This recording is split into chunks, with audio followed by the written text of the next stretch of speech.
I've been buying rings like I'm Kobe. I be in and out of arenas like I'm Scottie Pippen. Left my elbow in the pot, a la Vince Carter. Bitch, you wasn't with me shooting in the gym? James Harden with the range, junkie nigga way back. Coach, they won't knock me off my pivot. Get it. Niggas underrate me like Jalen Brunson, but yo, I'm leaving with something. Been flowing stupid since Vince Carter was on some through the legs arm and a hoop shit. Fresh Prince jacket, boy, I cook them to the inside out. Ladies and gentlemen, if you don't know, now you do.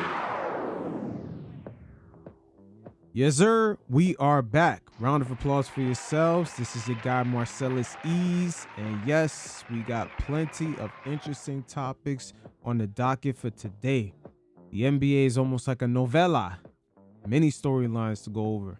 Surprisingly, Stephen A. Smith admits the truth and apologizes to Kyrie Irving on slandering him with his stance against the vaccination. And Stephen A. also revealed a lot of the inner workings behind ESPN during the pandemic as they were going through financial struggles. Also, the biggest player hater himself, Charles Oakley, reveals the skill sets of Master P while he was playing for the Toronto Raptors in the NBA preseason. The rapper / entrepreneur from New Orleans put on a master class on cross-marketing branding. But as usual, player hater is always going to reveal himself. And it doesn't look like Charles Oakley was too fond of some of that preseason hype. And speaking of hype, we're going to take a look at some of the more turned up scenarios on which deal was actually worse, the Luka trade or Paul George going to the Clippers. There's a lot of nuances in both storylines, but we're seeing the results real quick with the Oklahoma City Thunder potentially being an upcoming dynasty. And in the same discussion about the Thunder, we're going to examine the new landscape of the NBA as the league is pivoting away from the small ball era. Rajon Rondo gives great insight to the evolution of the league and teams not necessarily having traditional point guards like before. And finally, the clutch sports propaganda machine ain't going anywhere, as Rich Paul and Max Kellerman launched their own podcast. But of course, they got to get their narratives off as they use a lot of doublespeak talking about the Patrick Mahomes situation with the Chiefs, but in reality, they were really making comparisons to LeBron being that star in LA that's getting ushered out. Rich Paul took a bunch of jabs at Rob Pelinka, the Lakers organization internally, as well as gave a sneak peek to LeBron's possible next team venture. So what do you know? Stephen A. Smith doubles back on Kyrie Irving and apologized to him on his stance with the vaccination. And during that 2020 pandemic, it was interesting times because many Americans had found out that basically the richer you are, the more you really can't stop working.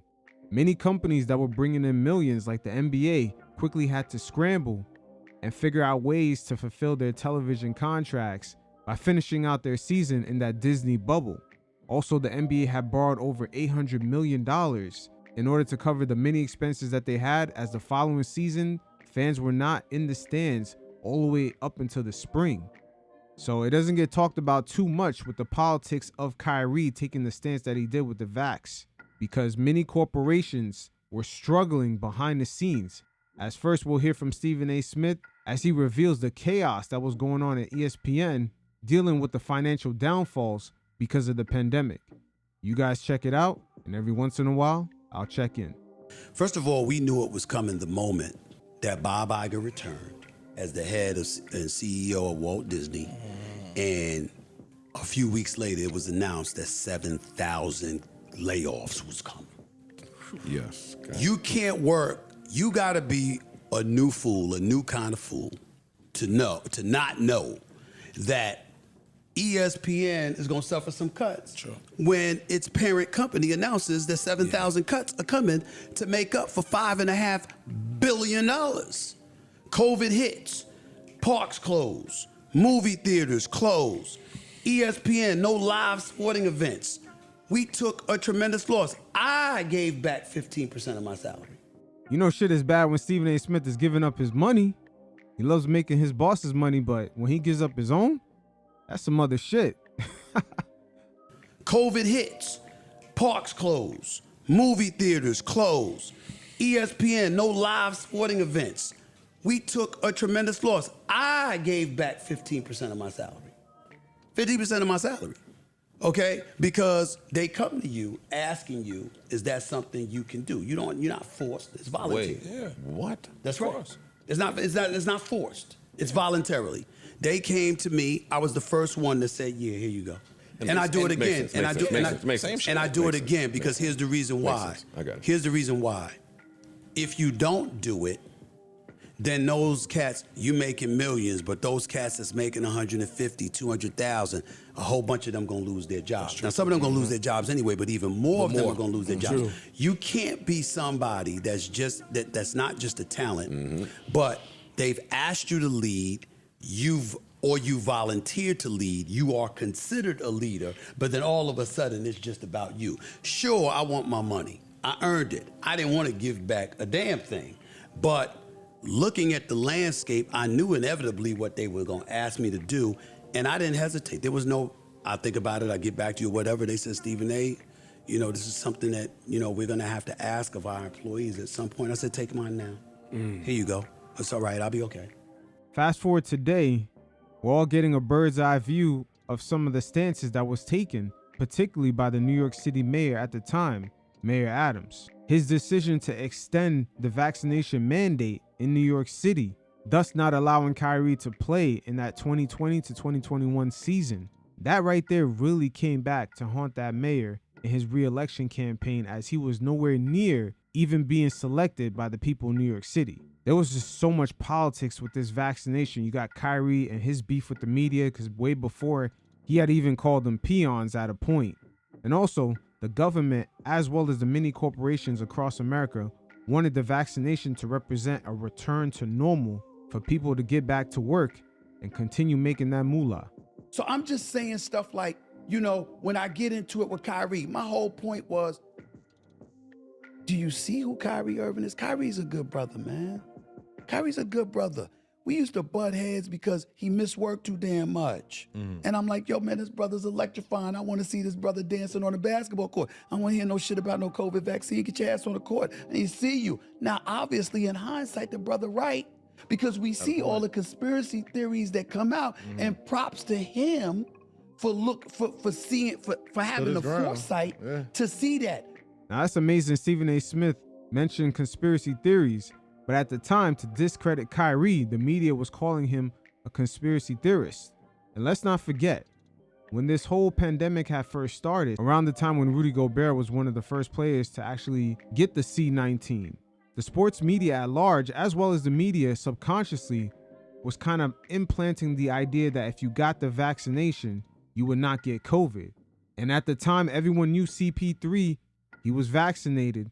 And in the bubble, I believe, or the following season, he had gotten COVID-19. So the media was in flux right there for a moment. But there was a lot of narratives that they were pushing, again, to make sure that people took it so they can return to work and basically have things go back to normal. Also, going back to Rudy Gobert and being the first person that we know of in the NBA to get COVID, more than likely, I'm going to say this. If you do your research, Stephen Curry was really the first one. But the NBA knew that they couldn't let it out a certain way, because by the time Rudy Gobert caught the C-19, the NBA shutting down, that pretty much was a domino effect for the rest of the corporations throughout America to do the same. Keep in mind, the NBA is headquartered in New York City, right over there on Fifth Ave. We didn't see that at the time. But you also have to understand, I'm living in a world where you got cats making 38, 40, 45 million. You got GMs and owners complaining about it. And you got billionaires looking me in the face and saying, yo, Stephen A., I took that damn vaccine. Who the hell are they not to take the vaccine? And we're living in a country where the government was imposing all of that on us. So I'm sitting there going like this. Hey, Stephen A. Smith giving it all up. The government was imposing it on us.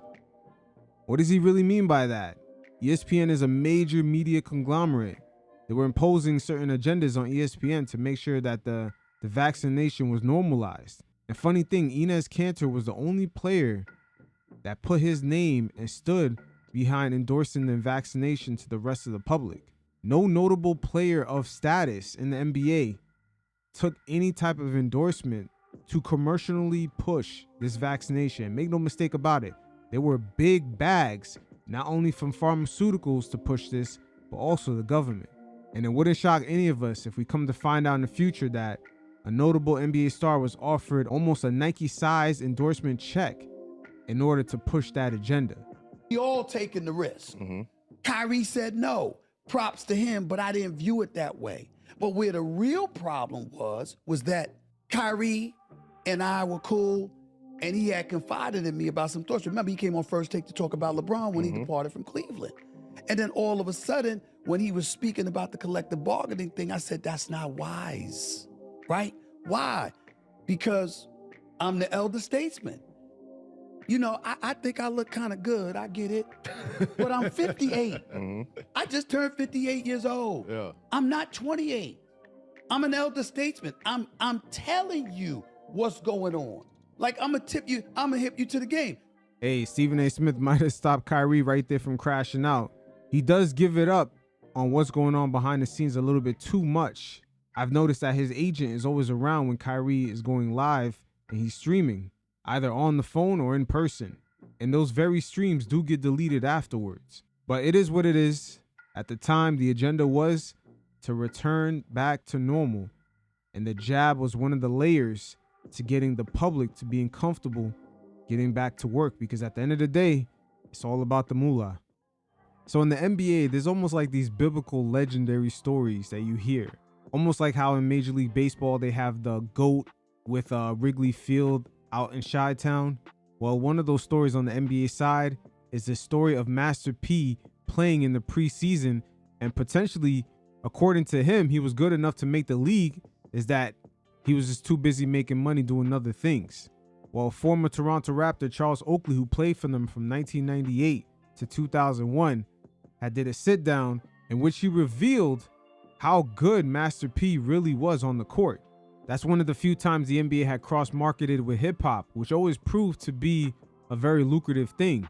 And with many rappers, just beyond the skills on the mic, it doesn't get talked about too much, but they are master marketers. Master P was able to build his own empire in the 90s of No Limit Records. And some would say he has a very conspiracy theory type story in hip-hop, in which that he finessed over $100 million out of Universal Records. Master P has always been a great pitch man and a genius marketer, but maybe he over-exaggerated on his basketball skills on the court. You guys check it out, and every once in a while, I'll check in. It was funny, but they said he could play. I never seen him play, but he did. You know, he made the road trip. I think, and he got in a couple games, and you know, he had some talent, but he ain't have enough talent to make the league.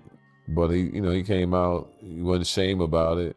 But yeah, he had a couple of threes, but he wasn't ready. But hey, he got his try. At least he got his shot and tried. But Butch, it was a good thing. Butch, gave him a shot. How did your teammates feel about him being on the team? I mean, they didn't even think twice about it. It's just Master P, the rapper, and he couldn't guard nobody. So one of the guys he probably always played. Like Art Cali played with his friends. They give him the ball and shoot every time. But no, he could shoot a three though. He wasn't fast or nothing to beat you off the dribble. But like I say, he got in the training camp. P wanted to shoot that three. He make it go, Oh man, it was funny though. Because but he was doing stuff, just trying out for the team, going from A to B, and just his swag. It was just funny how first time a rapper ever tried to make a basketball team, and like I said, he worked hard, but he just didn't have the right skills for basketball, at that level. He probably can make it. He probably can make the league in this era because they don't do nothing. Shoot threes and run back down the court. Well, he could shoot, but my thing is, he wasn't a great ball handler, so he's more of like a spot up guy, So he dribbled more than 4 or 5 times. That's a turnover. Birdman gonna steal the ball from him. It didn't stop, man. At least he tried, He had to go on the road. He tried out. So we had some preseason games. Matter of fact, we played one in Atlanta, one in San Antonio. So I mean, he got in. They were saying P. It was funny. Oh my God, the way Oakley is kind of downplaying that shit was funny. But at the end of the day, it was a genius cross-marketing move by Master P. And he's definitely an innovator because J. Cole, I believe in the 2019 season or the 2021 season, he made a similar play. The NBA was definitely at the time running a cross-marketing campaign with J. Cole. But hey, part of that marketing is the over-exaggeration.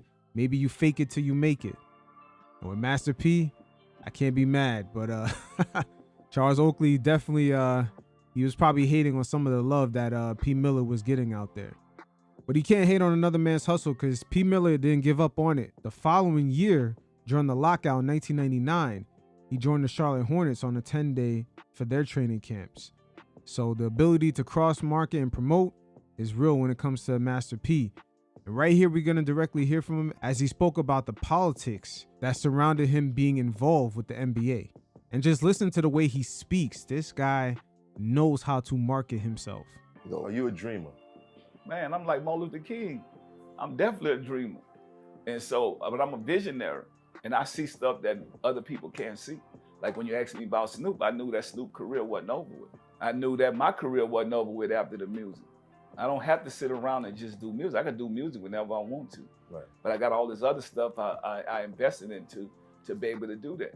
Right. And if I didn't do that, then I wouldn't be in the position I am right now. You was also in the NBA. What made you stop? The politics, I was ahead of my time. So think about it, right? Every NBA game I played in, I did something. So I was the last cut with the Toronto Raptors and the last cut with the Charlotte Hornets. What that tell you? Everybody that's the last cut, they end up calling them back. See how he made that shit sound sexy? I was the last cut. It's something about a Southern hustle. It's kind of different. These guys could squeeze a quarter out of a nickel. God damn. I'm like, nah, man, I know I should have been on this team. They know I should have been on this team. But my music stopped it. So now if that was been this time, I've been a superstar in the NBA. Because, you know, back then, my music was what the GM told me. He's like, man, you're a hell of a basketball player.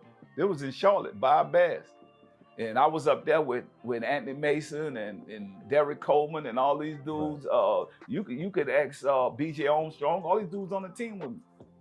Bro, I'm in serious shape. BJ Armstrong used to say, P, man, slow down, bro. What you doing? But I've been used to this. Right. You know? But the GM brought me in the office one day. He just know, because y'all don't know, like everybody think I just went try it out. No, I went through the ABA, the CBA, all the minor leagues.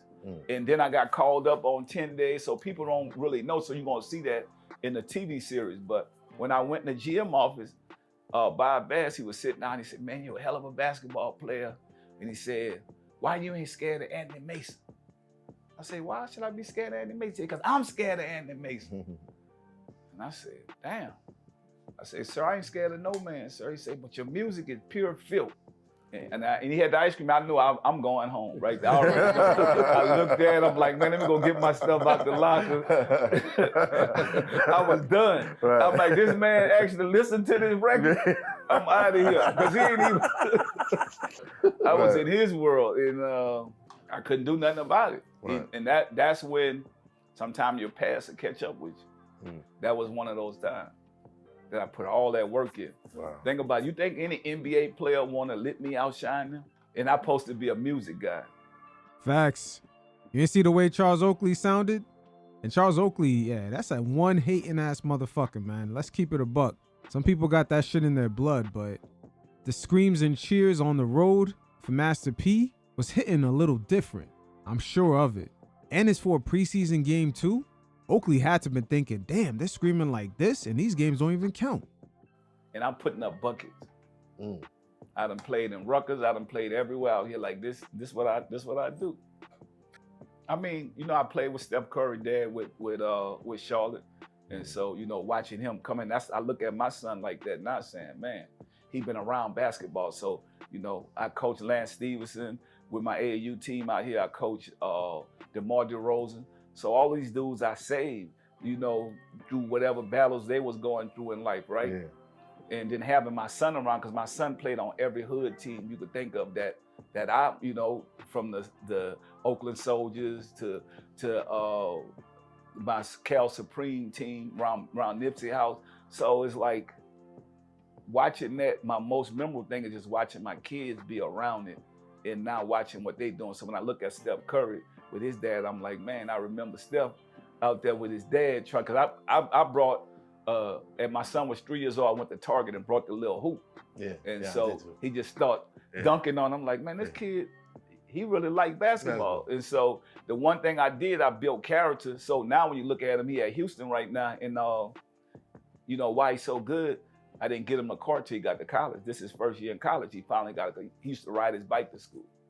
And so to build character, you got to make somebody do something that they love.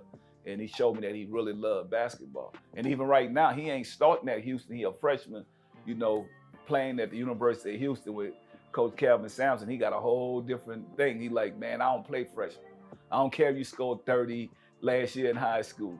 So, my son Dylan, my son was like, Dad, I'm going to do what I got to do. It's on me. I got to get better. And he didn't get redshirted. He getting a little time. He doing what he got to do. Right. And he like, man, I want to be the best player I could be in the NBA. I just don't want to go there and then go down to the G League. Right. So, being able to watch that and playing at a high level and have your kids around and not they there doing their thing, that's the memorable moments for me. You know what? It's tough. It all depends. It's a process. It's a journey. And I just think everybody's situation is different. I can understand, getting that money and doing what you got to do if your mom don't have none, but then you got to be prepared for that money. Right. So that's where the education part come from. That for me, that I feel like I'm glad that I'm able to give my kids that, because you get that money too quick, you're going to wild out. I mean, look at what his name was here when LeBron was, Lenny Cook.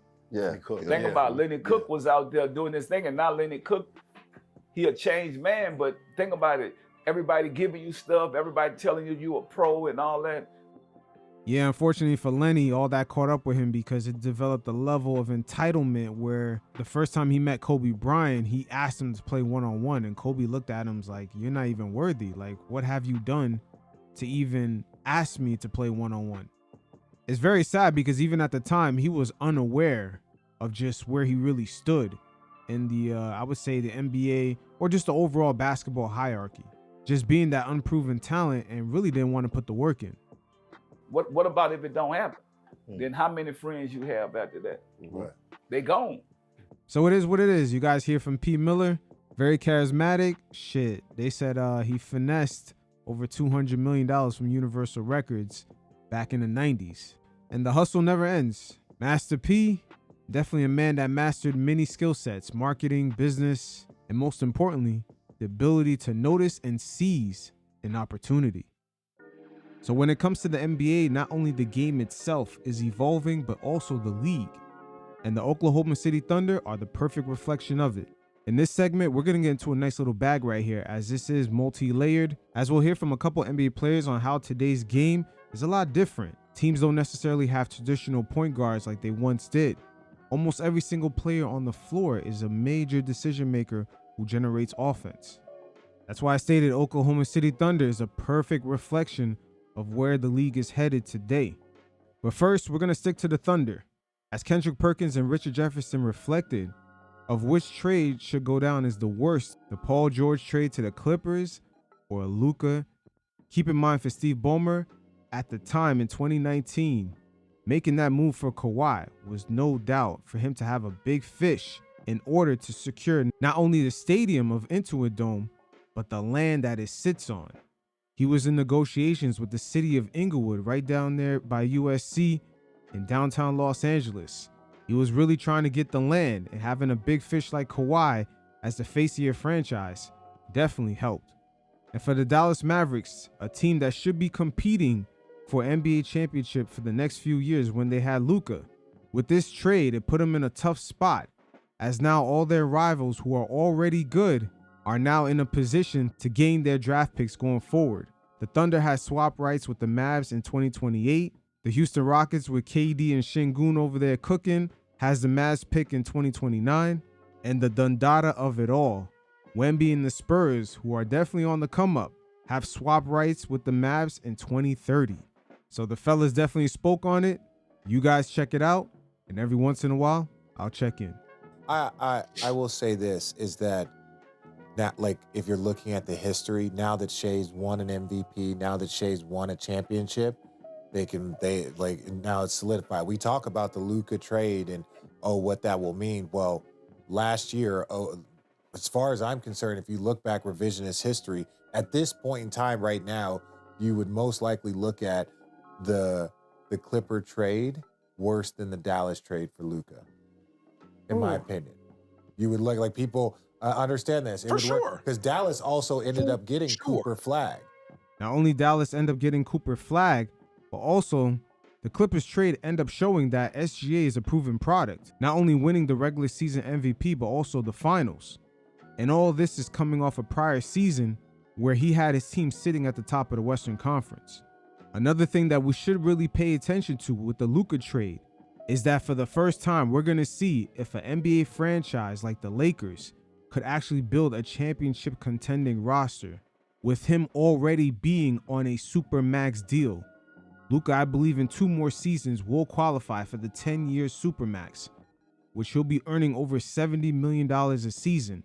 And under these new CBA rules, these franchises have to be damn well near perfect, landing on the supporting cast to put around that supermax player.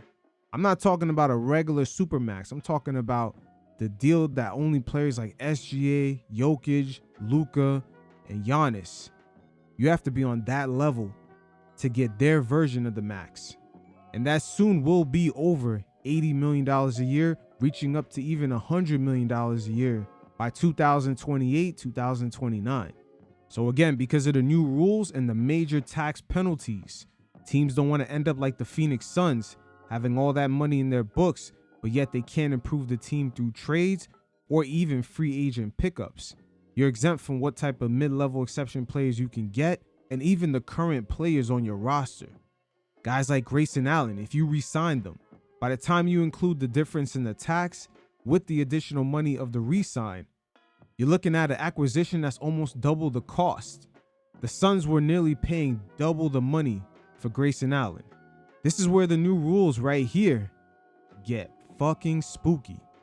Right? Because of the results of that trade, they ended up getting Cooper Flag, where OKC ends up getting, I think it was J-Dub, and they got Shea. Shea's won an MVP and won a championship, so boom, that's stamped. That stamped is like, you gave up a finals MVP, a future MVP. They probably got shit too, RJ. I'm just saying from that. Now that I'm thinking about it. No, I'm just saying you're right. Like, I'm just thinking Shea doesn't get the love that he deserves. Shea doesn't get the love. Yeah. Shea is an iconic once-in-a-generation player. That's facts. His consistency, his numbers, his performance. We gloss over because it was multi-years back before he was that dude, but a lot of people thought he had potential to be very special. They just didn't know how special. Well, he's shown them how special he is.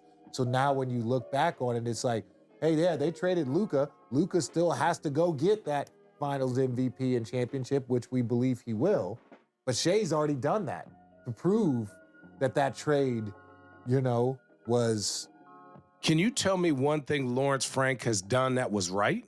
Because you got to think, you gave up Norman Powell. You went and got Kawhi. You went and got PG.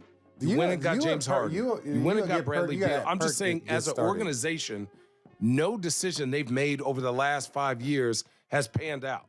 Signing T. Lue. Not one. Signing T. Lue. And guess what? And here's the truth. They signed T. Lue because the Lakers at that time didn't want to pay T. Lue those 3-4 extra years. But look at T. Lue's record with the lesser talent is better than when you start adding these players like Kawhi, like James Harden, or like Bradley Beal and those guys. So, to me, T. Lue is a good coach when you get players that buy in. About the young teams balling this year that are buying into what their coaches is believing. The Raptors, the Suns, the Blazers, obviously OKC, Orlando, Detroit. Those guys buy into what their coach is talking about. This team, the Clippers, don't buy into anything. You talk about a big fuck you. This is one of the biggest fuck yous in NBA history, what SGA is showing to the Clippers right now. Matter of fact, you drafted that young man with a lottery pick. We're watching greatness right now live in effect when we watch SGA. We definitely are, but I don't think Steve Ballmer minds it, because at the end of the day, securing the land in downtown LA was really his goal. It's interesting because these new crop of NBA owners, ironically, that involves this SGA as well as this Luka trade. New owners that are coming in really have other ambitions outside of the team. The TV money for the whole league is set, so every team is earning a certain amount of money, especially with that rev share. But now the business model is beginning to pivot, where owners could build an ecosystem around the arena. Look at the Golden State Warriors. They're getting revenue from commercial real estate and also fine dining, shopping. All that money that they're making within their ecosystem doesn't have to be shared with the NBA. So these are interesting times, because at the end of the day, the end goal for all of this is eventually owners having a team in which, sure, they're making revenue off the basketball team itself, but they want to have hotels, casinos, shopping, commercial real estate all around the arena. And as the NBA continues to globalize, they're going to have fans already flying in. They're going to stay in the hotel, which will be in the same property as the arena. Then fans get to go around shopping, hit the slots in the casino in the same area. Then at the end of the night, cross the street and go check out the game. This is how the end goal is really shaping up to be for the current crop of new NBA owners. All that winning the championship shit, like from the Lakers' previous owner, Dr. Buss, who set that standard for that franchise, that shit is out the window. Patrick Dumont and his family, when it comes to the Mavericks, they have ambitions for a casino. And the Dallas Mavericks is really a means to justify the end. The same thing for Steve Ballmer. Kawhi Leonard is really a means to justify the end. He needed that figurehead, a large face, because in that same offseason, he was already in negotiations with the city of Inglewood to acquire that land in downtown LA. I mean, sure, to us basketball fans, this trade looks stupid as fuck. But when you start looking at the financials and the money side, if any of us was making that kind of money, I doubt that we will give a fuck about, what did Steve Ballmer say? The Larry O.B. Matter of fact, you drafted that young man with a lottery pick. We're watching greatness right now live in effect when we watch SGA, right? Like when you talk about point guards, you talk about legacies. I mean, he's that combo type guard, 6'6", but I mean, he's starting to give me Kobe, Jordan type vibes. Here's why I say that, and I'm gonna end on this. He leads the NBA in made 2-point jump shots and shooting 54% from the field. 91% of his shots is contested. It's contested. And they tell you this is a 3-point era. Once again, Jimmy Butler made the finals 2 times between 2020 and 2023. Jokic, another mid-range shooter, he's won an NBA championship in 2023. You got SGA in the Thunder in 2025, and you even have Giannis in 2021. The only 3-point shooting teams you could really say that won a championship is the 2022 Warriors and the 2024 Boston Celtics. Hell, even Kawhi Leonard in 2019, he won an NBA championship, and he's all mid-range. So when they tell you the mid-range is dead, you got to take that with a grain of salt. Do you know big men don't shoot fucking 54% from the field, and they're shooting floaters and layups and jump hooks around the basket? And again, man, when you just look at what SGA is doing, what he's done, his resume, he's steady on that climb, and I believe if he keeps this up at this rate in the next 5-6 years, we talk about what Jokic ranks for as all-time great centers. What does Giannis rank all-time power forwards? In the 5 or 6 years, we're gonna be having that same conversation about SGA and where the hell he ranks when it comes down to point guards. Hey, Pastor Perk is preaching right there. And when he ended that soliloquy calling SGA a point guard, he had his fingers up signaling quotation marks, point guard. That right there really puts the current transition that the NBA is in under a microscope. The chapter of the small ball era, that page is definitely beginning to turn. If you look at a lot of the teams today, they don't necessarily have a traditional point guard. There's a lot of decision makers on the floor that's generating offense. You could look at the New York Knicks, the Houston Rockets, the Minnesota Timberwolves. Shit, even Cade Cunningham and the Detroit Pistons. A lot of these teams have a very similar archetype to the Oklahoma City Thunder, and this is not by accident. The Orlando Magic with Franz and Paolo Banchero. Even the Atlanta Hawks with Trae Young being out. Look how Jalen Johnson as well as Zachary have the Hawks playing.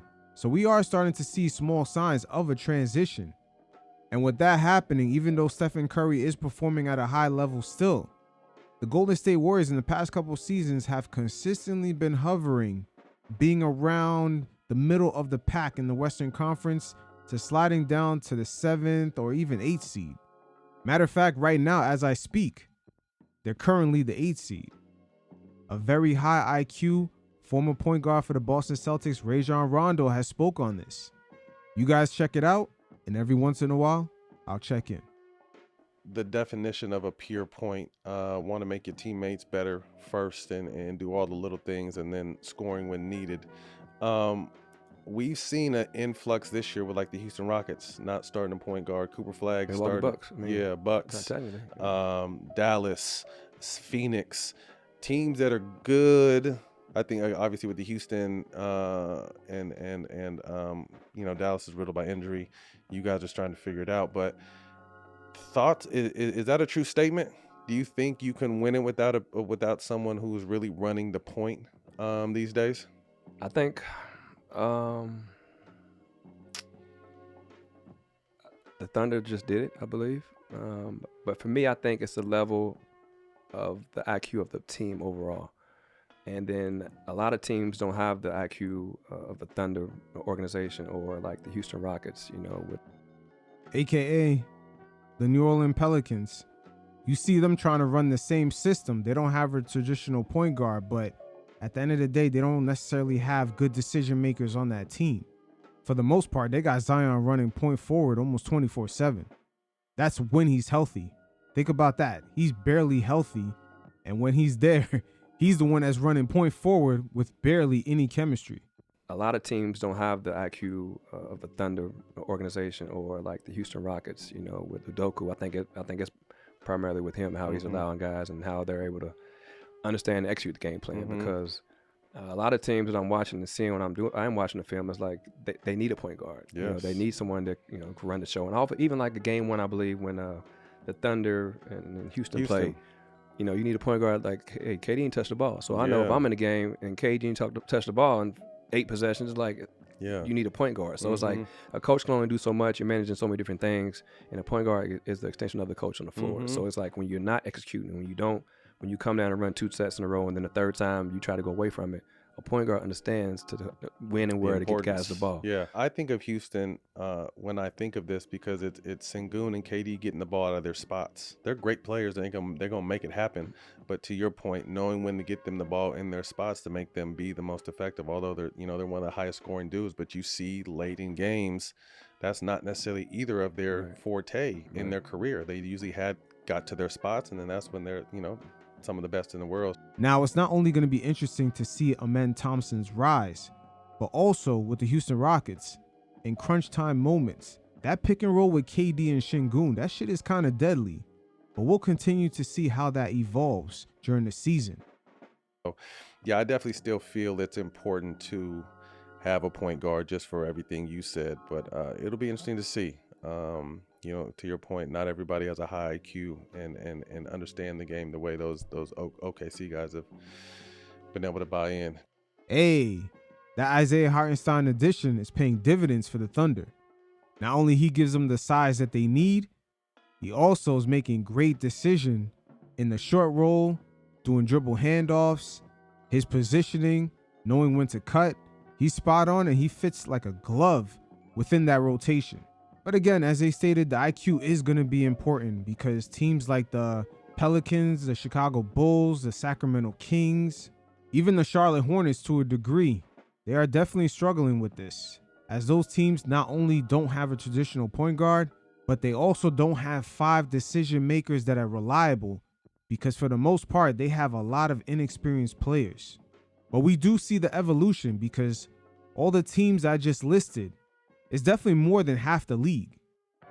All right, so LeBron's right-hand man, Rich Paul, sat down with Max Kellerman, aka Mad Max, and they touched on quite a few things. LeBron's possible retirement, how different organizations are not really created equal, and of course, with this whole Clutch Sports aura all over this segment right here, they had to push their propaganda.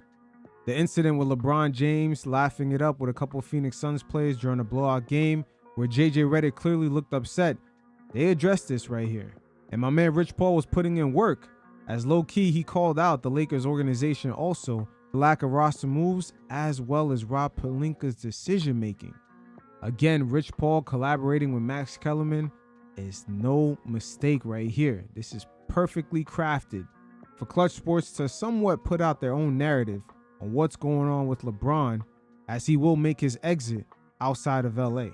It amazes me how Adam Silver throughout this whole Clutch Sports saga has approached him with kid gloves, because Rich Paul right here makes numerous statements about current players potentially being traded and playing for other teams. I thought he was an active agent, but hey, it is what it is. That is LeBron James' true GOATness right there. The fact that he's positioned his friends as they are powerful figures within the league. So they kicked off the conversation with a little bit of double talk, as they touched on Patrick Mahomes and his dealings with the Chiefs franchise, when in reality, Rich Paul, when he's talking, he's really making cross-reference to LeBron James' interaction with the Los Angeles Lakers. But you guys check it out, and every once in a while, I'll check in. I'm watching the Chiefs, and I didn't expect them to win. For the first time in the Patrick Mahomes, Andy Reid era, that was a must-win game, or so it seems, that I expected them to lose because of the Texans' defense, right? That has not happened. This whole era with the Chiefs, that hasn't happened. That's the first time last night. Yeah, it was pretty sad, honestly. I felt the same way. But I think as long as you have Mahomes, you obviously always have a chance. But I think it may be time to take Mahomes out the deck and then shuffle it. Rich Paul putting in work early. You could make the argument that LeBron James has been making the same exact case with the Lakers for the past few seasons, especially after the whole Russell Westbrook fiasco. But Rob Pelinka and the Lakers organization have been very hesitant about blowing up their whole future for LeBron James. And right now with the Lakers internally, they're going through a lot of organizational shifts. Jeannie Buss just recently fired some of her siblings who were scouts, and the franchise is pivoting away from the old mom and pop kind of Buss family dynamic that it's been ever since their father purchased the team. You mean shuffle the team? Yeah. Kelsey, and I want to say the Chiefs were at 500, and the Broncos were like 8-2. And I thought, here's a typical Chiefs game at this point in the season. The Chiefs look up and down, and but they're not going to fall below 500 or 500 against a team like the Broncos that doesn't really need the win. Like, that's the kind of point in the season where they start rolling. And when the Broncos won that game, I was like, oh, wait, this is a little different. Just like it felt a little different with the Lakers last season, finishing with a 47-35 record and basically getting a gentleman's sweep from Anthony Edwards in the playoffs, even though they have a prime Luka on the team. Shit felt a little different. Even LeBron James this season, the way he's doesn't necessarily have the same energy. Again, there's a lot of parallels with their conversation about the Chiefs. This is not a mistake of why they started it off this way. It felt a little different. And last night, because of what the Bills had done against the Bengals earlier in the day, it was like, this is the closest to the edge that the Chiefs have come. The only question for me is this like actually the end, or because they have, some small percent chance to still make the playoffs? Is it like what who was it? Chappelle said about white people party to the edge of death. Remember this one? He's like, "Where's the edge?" Like that the Chiefs do this every year, and they get right up to the edge, and every year a little closer to the edge to make you think they can't do it. And since they're mathematically still alive, it's actually not over, right? Or is this over? No, I think it's over, and I think in addition to the Texans' defense, we're missing a big point. The way they lost the Super Bowl was deflating. Yeah. And I think that punctured the mystique. Yeah, that was very, very, very like deflating for a Chiefs team that's been so dominant for so long. How they lost that, then you come back. This season has been very bland. They looked like they had it. Damn, it sounds like he's describing the Lakers coming off that series with the Timberwolves. I mean, you got prime Luka, and the way they got the asses handed to them with that gentleman's sweep. Anthony Edwards at the end of the game talking all that shit. Yeah, it's hitting a little different. And so far this season, the Lakers have looked like they gotten the ball rolling without LeBron James. Going before the Broncos game a little bit. They had a couple wins. They blew out a couple bad teams, and it looked like, okay, here they come. Well, anytime you have Mahomes, you're going to look good on a Sunday. But we're talking about, here's the other thing too. Who fears the Chiefs? Yeah. Normally teams go in and it's kind of like, we got to play the Chiefs this Sunday. Damn. He's got decent protection on the O-line. Like, it's like, the receivers are dropping a lot of balls. And maybe it's this simple. Maybe it's his favorite target got old, is clearly not the same. So you don't have a Tyreek Hill, but the guy who was moving the chains was always Kelsey. Yeah. And now you don't really have that reliably anymore. And now whatever it is, well, let's put it this way. I'm not convinced it's over for them still. I need to see them dead and buried before I actually write them off. But now Max Kellerman feels the same way about the Lakers. He does not believe that they're dead in the water, even though they do have a couple holes in their roster, and LeBron's eating up about $50 million of their salary. But that was a bad one last night. What makes you say that? It's because of the greats. Yeah. It's because, say what you want, Travis had 2 drops last night. That's critical points in the game too. That's not his normal play. But in a playoff game, if they get there, it's still very hard to bet against somebody that you've seen do it before. Right. That's where I think you're going to always have like this. All right, so if this were the NBA and the Chiefs were in the situation they're in, right, it just looks like their supporting cast can't get it done anymore. Not that Mahomes has looked great either, by the way, but like, let's say it was the NBA. You have this singular star like he's earned Mahomes, the right to not right? look great. What happens in this offseason? Once again, you fellas seeing the parallels they're trying to make with the Chiefs? It's not fucking ironic they started out the conversation this way. What happens? Yeah, if this was the NBA, what happens to the Chiefs in the offseason? I don't think it's because they've been so successful. I don't think Mahomes is at the point where he's like, get me out of here type of. They've been so successful the last 7 years. I think what happens in this offseason is exactly what I said. They have to shuffle the deck outside of Mahomes. Andy Reid's still there. Ownership group is still intact. So I think prior to Mahomes saying he wants to go anywhere, if he ever says that, I think you really sit down at the end of the year and you say, okay, this course has ran its course. But that's obviously not going to happen. Right? It could happen. Yeah. You think it'll happen in the NFL? Of course. There's a big difference. No, what I'm saying is this particular team in itself, the way it's structured. Yeah, you're going to have to bring in new pieces. So what does that actually look like? And Mahomes is probably saying, because if you look at that team, I think people underestimate the professionalism it takes to be a really good player and a really good team. And when I see the Chiefs, I'm not in the locker room, but I can almost make the assumption that Mahomes probably sees a little inconsistency in discipline and habits than what he probably saw before. What gives you that impression? His body language on the field? Now, Rich, are you describing LeBron James and the way he's looking at the Lakers locker room, let's say in the past 3 seasons? Not just his body language, like some of the things that's taken place with some of the other players. But it's tough because, like, as I said, the guy who really has seemed to fall off is Kelsey. Yeah, but he's hitting him in the hands, Yeah, Rich. but you can't focus on third down and stuff, and he's just dropping But you it. can't focus on listen, the man was going to retire last year. Right. Right. So he came back. The focus can't, that's one guy. The focus can't be only on Kelsey. Several guys drop passes. Yeah. At least if someone's going to drop a pass, he gets a pass to drop a pass. He's caught For sure, so of many, course. you know. But that's what I'm saying. When your safety valve, when the guy who bails right, you out, but this is why the isn't- reshuffle. Yeah. Where's the next Kelsey?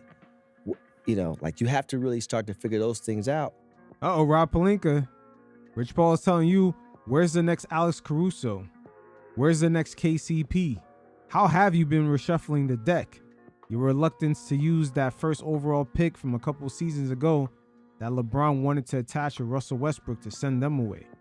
If you Mahomes, if you want to stay in Kansas City, which I think he would, he's gotten so much equity there. He has ownership in the baseball team. He got the steakhouse, so on and so forth.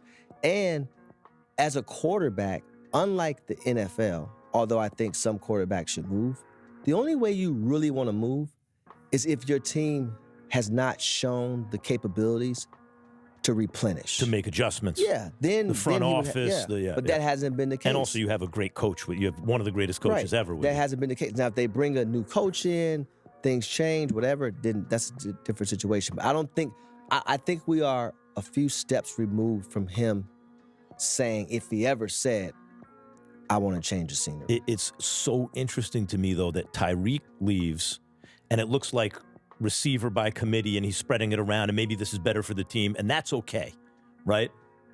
But it's Kelsey's decline that makes it look horrible. Well, it's like you could plot the Chiefs' demise, right, and say when Kelsey started to not be good, the Chiefs looked horrible.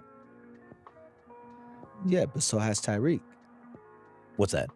Without No, I'm Mahomes. saying, but like in terms of what made the Chiefs work, it seemed like Andy Reid and Patrick Mahomes could withstand the loss of Tyreek Hill, and Andy Reid can game plan with the other receivers, and Mahomes can spread it around. They could still get to the Super Bowl, but it's the decline of Travis Kelce that makes none of this work, and that's you got to go find out another position- Travis Kelce. That's hard. Well, that position has always been, that position to me in the Tight NFL end. is, that tight end position is like having a great four-man in the NBA, but that can do it all. Right. If he needs to rebound, if he needs to pick and pop, can make the right reads. Because when you think about the great tight ends, I mean, they made big plays in big games all the time.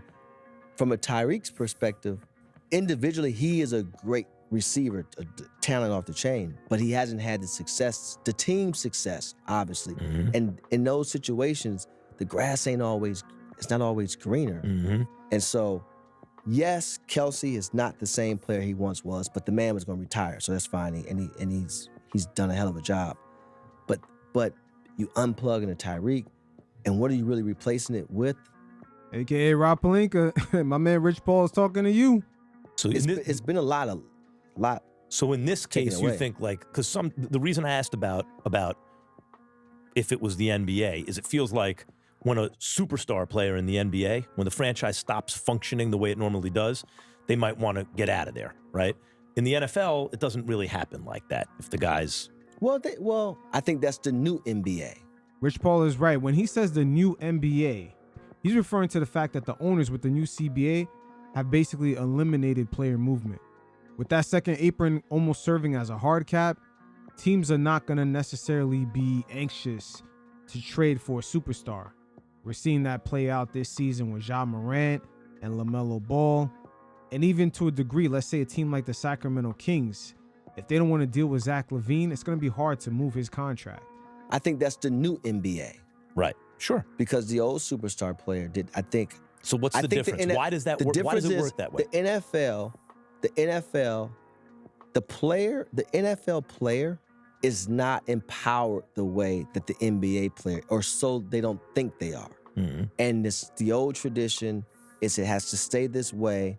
And a lot of the NBA players got flack for this, starting with the obvious, got flack. But who's the obvious? You have to understand. LeBron James for player movement. Come on, Max. You already know that. And you have to want to You have to want to be willing to take on that responsibility and that accountability. I don't want to be here, especially if there's no pot of gold at the end of the rainbow. It's so hard to win a championship. Nothing's going to guarantee you a championship. But if I can't even see the idea of competing at a high level consistently anymore, then you have to move. But the NFL player is not there yet. The other thing we don't think about coaches this way, but there's like a outer limit in terms of the ages of head coaches where they just get so much older than, like, let's say the rookie, right? You get to a certain age and the head coach is like 50 years older than the rookies coming in, and they can't really relate to them any, there's such a gap. It's like 2 generations removed and they can't relate to them anymore. Now, I'm not saying Andy Reid is there, because you're entitled to not make the AFC Championship game a year in your career like that. But you do wonder if you're Mahomes or if you're the Chiefs and you're taking a very sober look at the team. Your point is basically like he's in a place that has been able to replenish through the draft. You take a defensive end at the end of the first round, but he turns out to be really good, and they seem to be able to mix and match and plug and play and keep it going. And the main thing in the NFL is you have the quarterback and the coach, and obviously you have that at the highest level. But how long can Andy Reid keep going like this, right? And if you're Mahomes or if you're the Chiefs, does that have to cross your mind at a certain point? Like, we have to start thinking about the next guy to put with Mahomes. Absolutely, yeah. But look, I think Mahomes is in a situation where he has to look at it. It's not only is he the quarterback of the Chiefs, does he see himself as a partner? I don't know his relationship with the ownership group. Now, Rich Paul right there brings up a great dynamic that's going on with a lot of these superstar players of today in the various sports, because earning over $300 million and just signing 10-year deals or just any kind of long-term contract with these franchises is now a partnership in full. LeBron James has been doing it for the past decade or so. Any franchise that he goes to, it is definitely a partnership because he does increase the net worth of that overall brand. Luka Doncic today with the Lakers, that is a partnership. There is an understanding when Luka signed that extension of how things are going to work out going forward. Hopefully for Luka's sake, the Lakers do have a plan to put him in position to compete in his prime, as that trade did signify to Luka that he's going to waste a couple of seasons rebuilding himself to try to get back to the NBA Finals. But if he sees himself as a partner, he does not have the pressure to win. He's won. Normally a superstar in that position, they have a pressure to get over the hump. So that's kind of pushing them out the door or wanting change as well. So he actually has a lot going for him to be patient in this situation. But yeah, I think you have to have that conversation. And I like Andy Reid.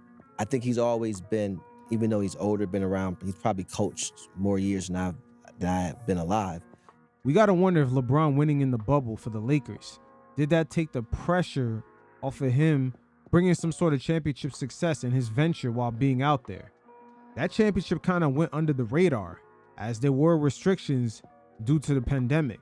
So no parade, no celebration. That championship victory was not overtly in any of our faces. So it's almost as if it went unnoticed in a way. But I think he is relatable to guys. I think he's on the pulse a little bit, where most guys his age probably like wouldn't Belichick be. reached a point where it's too much. Yeah, and guys come in. Not only do they come in at a young age, but they also come in very inexperienced in life. That really messes with the locker room. Yeah. Right? Because less coachable, less open-minded, less willing to really listen and things like that. Damn, Rich, are you talking about some of the Laker players in the locker room in the past few seasons? Outside of LeBron James being 40 years old and Anthony Davis being in his early 30s, there was a major drop-off in some of the ages of their role players. Shit, even Luka to a degree, being only, I believe, age 26 this season. So Rich Paul right here, once again, the double speak in the very early stages of this conversation. They're really revealing a lot of the parallels that was going on behind the scenes with the Lakers. to see the guy. It's a me thing a lot of times, and football has always been a we type of a game. So I think dealing with all that, and I imagine Mahomes deals with all that as well, not just Mahomes, but a lot of the veterans in these NFL locker rooms or in any locker room. But I still think there's a few steps where Mahomes sits down and say, okay, let's look at this holistically. Coach, team, both sides of the ball, cap, what's our, financial flexibility if we have any, how are we approaching the draft? What are some of the holes we need to be filled? Because it's hard, man. It's hard depending on others in anything. Okay, so now they're going to shift this conversation 100% about the Lakers and LeBron. Max Kellerman, being the storyteller that he is the perfect person for this segment. And they're going to address a lot of the current day situations that we see going on with the Lakers, especially with LeBron laughing it up with a couple of Phoenix Suns players after a blowout. All right, so we were talking about the similarities between Mahomes and the position he's in now with his crime partner, right? Travis Kelce. And any similarities between that and the situation LeBron was in as Dwayne Wade was in decline, right? In Miami, where the thing that you had been doing that was working ain't going to work anymore. In the NBA, it's much easier, especially since LeBron's come on the scene, for guys to be like, okay, I'm out, right? NFL, not so easy. Let me see. The last year they made it to the finals, LeBron and D Wade and the Heat, they lost to the Spurs. I'm not sure Kansas City gets back, but I know what you're saying. Well, that's like last year. Yeah, they got like back last year. And by the way, going into that game, I could not believe people thought the Kansas City Chiefs were going to win that game. No, the Eagles have been beating the hell out of everybody. But not like that. But to answer your question, I would say, when in 14, I think everything had run its course, right? And I think that D Wade and LeBron had a relationship that was close enough to where they can have an honest conversation with each other. D Wade has been on record stating that they didn't speak about LeBron leaving Miami until D Wade played on the Cavaliers. Presumably so do Mahomes and Kelce. Yeah. And I was going to say, Mahomes and Kelce definitely does. They're business partners, and they've been there the whole time with each other. It's very similar. The difference is, I think that LeBron had an ideal spot because he came from there. And because he saw Kyrie Irving. That too. Yeah, that's a reason. But also, that team drafted him. Right. In this case, Mahomes has only ever played for the Chiefs, and so has Travis Kelce. But in Mahomes' case, it's like he doesn't really have a home away from Mahomes or Holmes, if that makes sense. When I see a guy like Kelce drop a pass like last night, for example, the one that hit him in both hands. Max, but here's the thing. Listen, I understand a guy losing his reflexes, losing this, losing that. Do you know where Kelce's from? Kelce, you don't forget how to catch. Do you know where Travis Kelce is from? What about it? He's from Cleveland. I understand. This goes across sports. That when a team or a player feels like they deserve it, they don't make as many mistakes. It's when they feel like they don't deserve it that kind of stuff comes out. You know where I want to see Mahomes? Where? You don't Dallas. like my theory? Damn.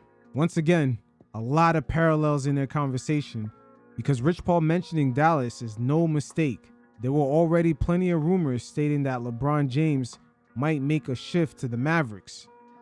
And also, going back to the earlier part of their conversation, Rich Paul mentions the importance of having a great power forward on the team who could make shots, make great decisions, and play defense. You want to see Mahomes and Dallas? You want Mahomes to switch teams?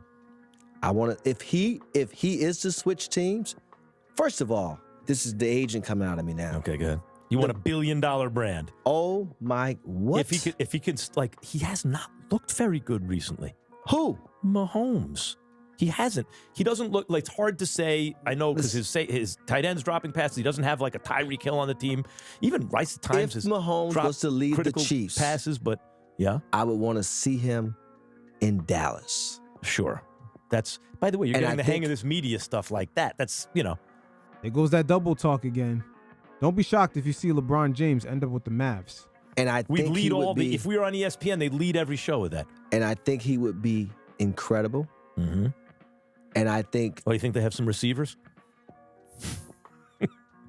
And they're improving their defense. And I think. And the Mavs do have some pieces, even through all that turmoil.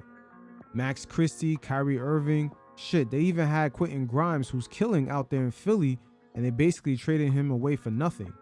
The Mavericks, at the end of the day, they had a great roster of players that was supposed to be around Luka. So who knows if LeBron James go out there as a free agent and with a little bit of luck when it comes to health, never know. If they were to do that, I would call Jerry and tell him buy another helicopter, Jerry. Do you know that if we were doing a show, like if we were doing an ESPN show, when we were doing the whiteboard in the beginning, if you come up with that, that leads the show. Patrick Mahomes should go to the Dallas Cowboys, leads the show. Well, it's going to end this show. Patrick Mahomes, if, I'm not telling you to leave, Patrick. The Hunt family, I'm not telling you to leave. But if for some reason there's a change in Kansas City, those Mahomes jerseys in Dallas.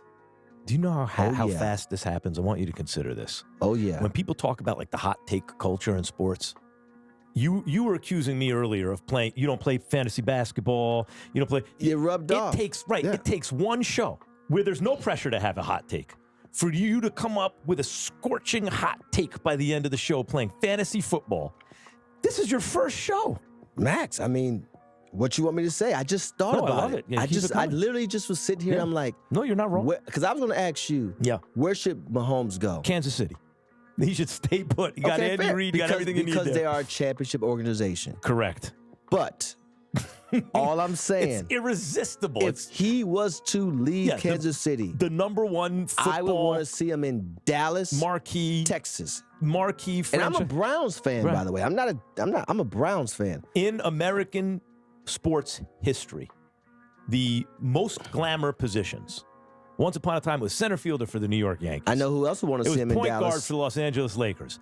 Quarterback for the Dallas Cowboys is the number one glamour position in American sports. And you know who else would love for him to be in Dallas? Who's that? Adidas. You know who else? Oakley. Goodell. No, Jerry Jones would like it. RG would like it. Jerry would definitely. Jerry. The problem is if he went to Dallas, that would mean he's really at the end. Right? Like, oh, he doesn't look the same. No, and then, we're playing this fantasy. is the way it is. No. I'm talking about now. He's nowhere near the end. You would think not, but if he went to a place like Dallas or the Jets or someplace, it would be How old is over. Mahomes? Mahomes is 30 years old. Once again, there's a lot of parallels in their conversation with LeBron. If LeBron went to Dallas, it definitely would be the end. 32? Not even. Oh. Mahomes, he came into the league. He's 22, and then he didn't start his first year, so he's got to be 30. How old is Aaron Rodgers? 100. So you got 80 years ahead, or 70 years ahead of him. Do you make decisions like, okay, so Clutch represents Jalen Hurts.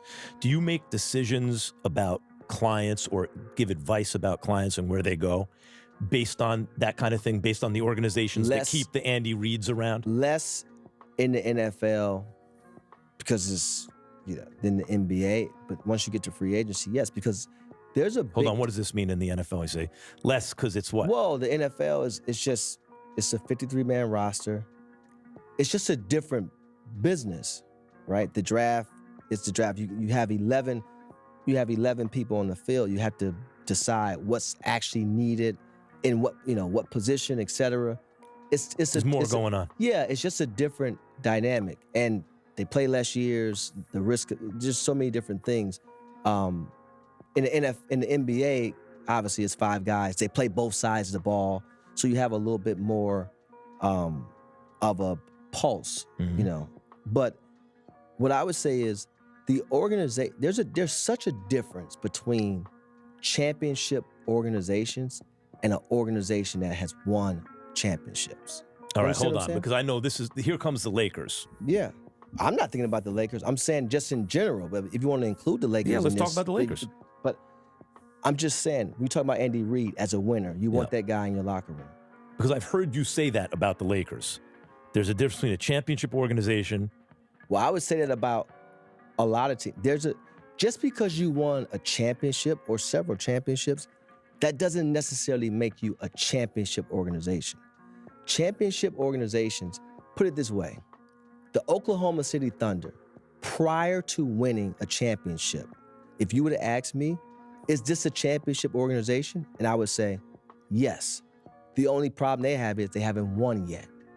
But Sam Presti and well, just everything, the culture, you have to have depth in the front office. You have to have. What do you mean depth in the front office? Meaning, the front office is layered, right? Because you have scouting, you have advanced scouting, you have your international aspect of it, you have your pro scouting, you have your college scouting, and you're looking at it from a place of how are we building this team, right? You're managing assets, you're stockpiling draft capital and things of that nature, and you look up and it's like boom. But while doing that, you're establishing a culture, meaning it don't matter what name comes in here, you are going to do things the way we do them. Heat. The Miami Heat was another one. San Antonio is another one. The Heat and San Antonio is a great comparison.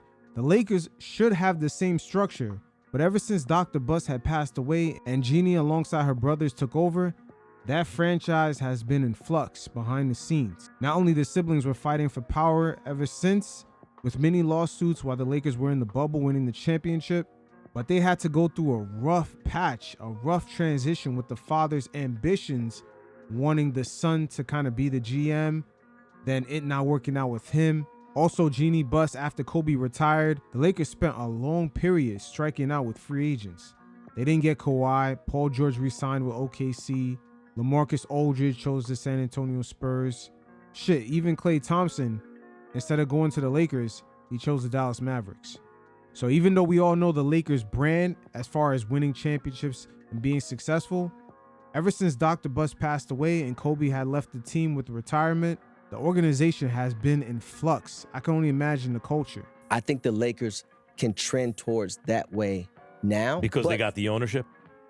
Well, the new ownership can help in different ways. But prior to that, there was never a conversation of this is we're going to help you understand how to win a championship because this is a championship organization. Ooh, see, LaMarcus Aldridge had mentioned the same thing in his free agency. The meeting with the Lakers was all about branding and sponsorships and a lot of Showtime shit, but nothing was about winning basketball. That's why he went with the San Antonio Spurs. Right?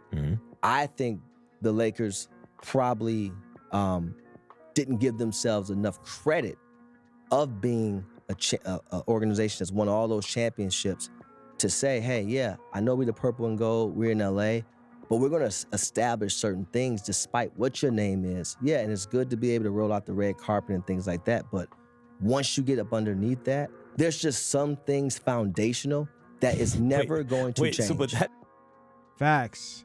And that is something that Rich Paul as well as Maverick Carter experienced when they were down there in South Beach dealing with Pat Riley.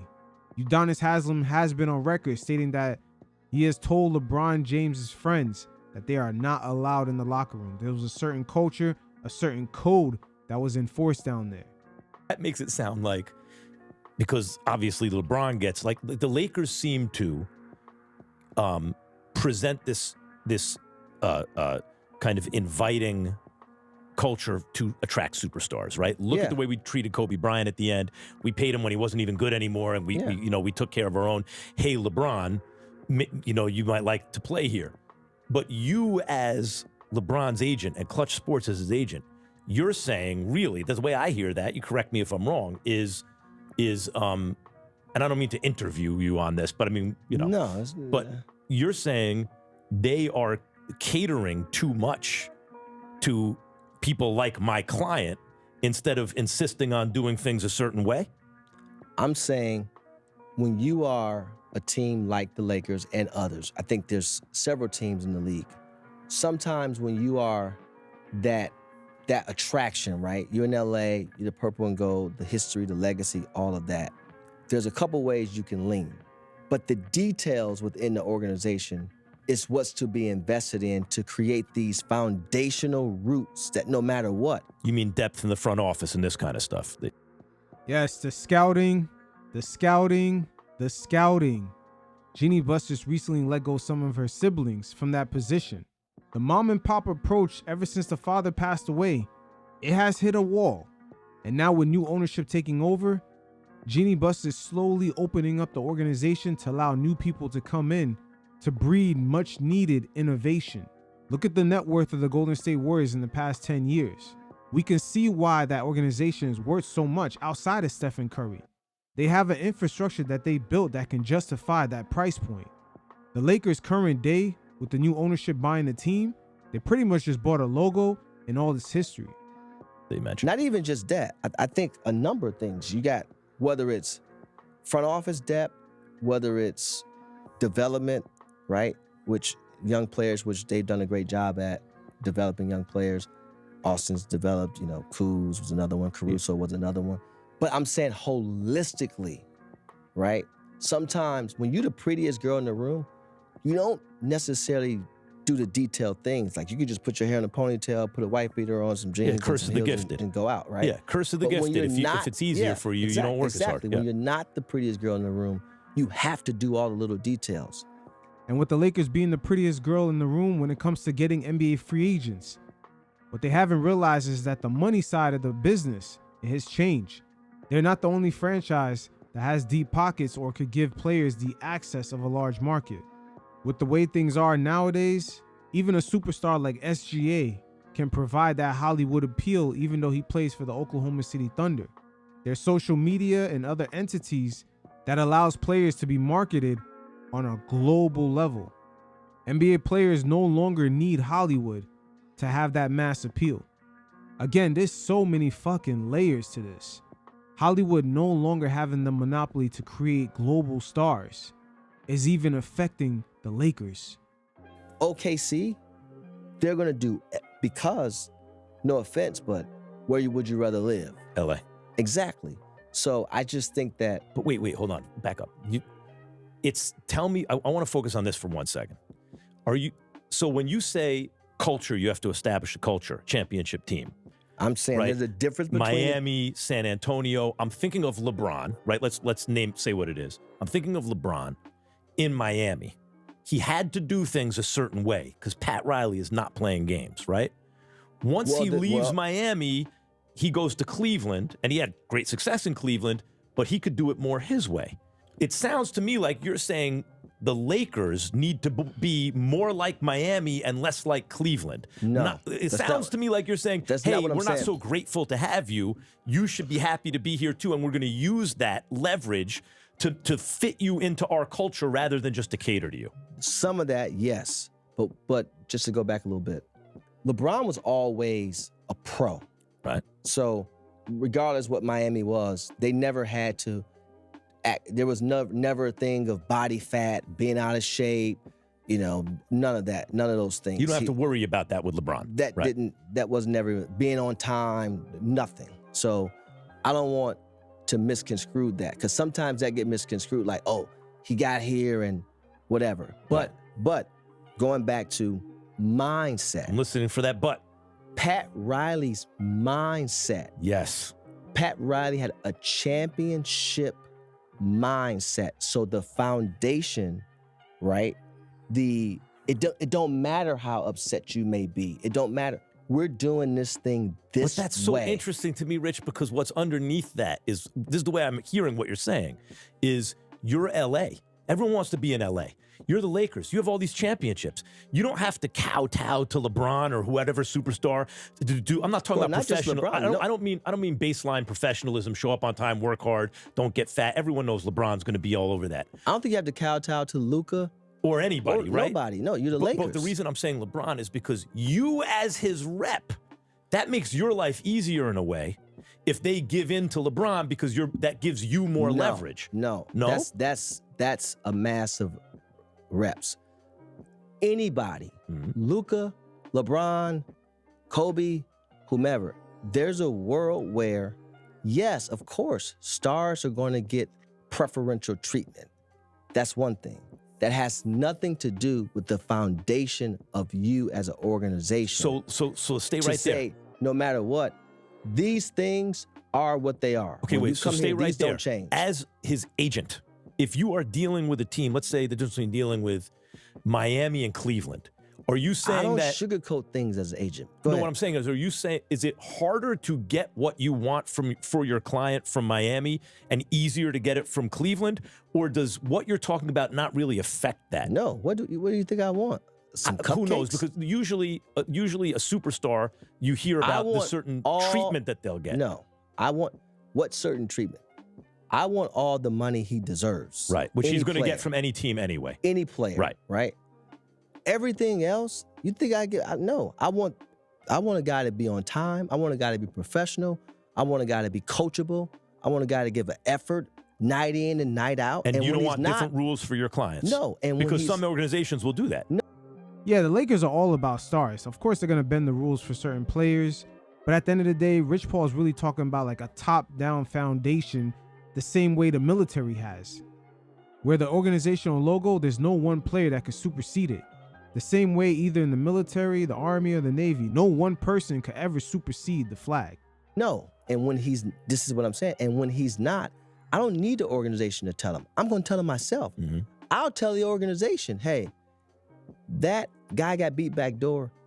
That should be the first thing you show in the film room. The reason that I wanted that guy. The reason I think that you work in media is because in dealing with you through the years, you've managed to thread this needle where you use honesty as the way you conduct business. So that sounds credible to me that you can deal with the organization just by telling them the truth and telling your clients the truth, right? Yes, absolutely. Yeah. So I would say if there was room to grow, like for the Lakers, it would be in that department. Right. Yes, we are the Lakers, and let's establish this culture. We got 17 championships. Let's establish this culture of being a championship organization and having these pillars. That don't stop you from having great service and rolling out the red carpet here and there and doing certain things that's preferential. That's fine. Everyone's going to do that, by the way. So, you get treated how you treat other people. That Sure. goes no matter where you're at. So, or you would hope at least, right? So that gets to the game the other night, right? It would be hard for me to imagine on a Pat Riley, Eric Spoelstra team, you're getting blown out. Like I'm going back to the streak now of consecutive double-digit scoring games for LeBron. And the streak's on the line, and they're getting blown out. Mm-hmm. Phoenix, right? Was it the Phoenix game? This is already 2 games ago.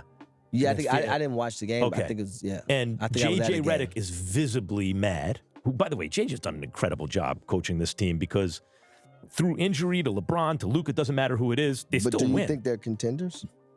We'll get to that in a second. You mean because playoffs are different than the regular season. And that right there, Mad Max, is where you should really be judging JJ Redick.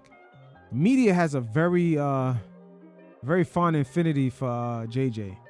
They're sort of prematurely anointing him as a great head coach. They got to be very careful with that. They did the same thing for Brad Stevens when there's really no proof of it.